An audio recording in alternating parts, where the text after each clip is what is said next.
બનાસકાંઠામાં ટાટપાસ ઉમેદવારોએ કલેક્ટર અને જિલ્લા શિક્ષણ કચેરી આવેદનપત્ર પાઠવ્યું હતું। ઉમેદવારોએ આવેદનપત્ર આપી મહેકમ મુજબ ખાલી જગ્યાઓ પર ભરતી કરવા રજૂઆત કરી। ત્યાં સાથે ઉમેદવારોએ જણાવ્યું હતું કે સરકારે મહેકમ કરતા ઓછી ભરતી કરી છે તથા શિક્ષકોની ઓછી ભરતી કરતા બાળકોને ભણાવશે કોણ તેવા આક્ષેપો પણ કર્યા હતા।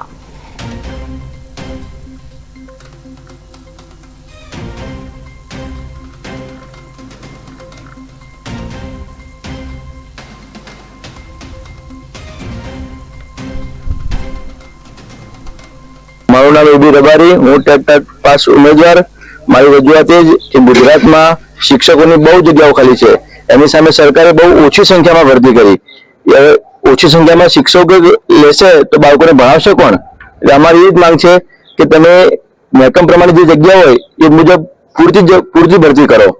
પૂરતા શિક્ષકો હશે તો બાળકોને ભણાવશે અને ગુજરાતનું શિક્ષણ સુધરશે। કેટલી જગ્યાઓ ખાલી છે તમારા અંદાજે? અત્યારે ઓલ ગુજરાતમાં તો 40,000 થી વધુ જગ્યાઓ ખાલી છે, પણ સરકારે બહુ ઓછી સંખ્યામાં ભરતી કરે છે। આ બાબતની કોઈ રજૂઆત કરેલી છે? આ બાબતે અમે છેલ્લા 3 વર્ષથી ગાંધીનગર આંદોલન કરીએ છીએ, પણ સરકાર વાયદા પર વાયદા અને અમારા આંદોલનનો કોઈ સામે અમને રિસ્પોન્સ મળતો નથી। આવનાર સમયમાં શું આયોજન રહેશે?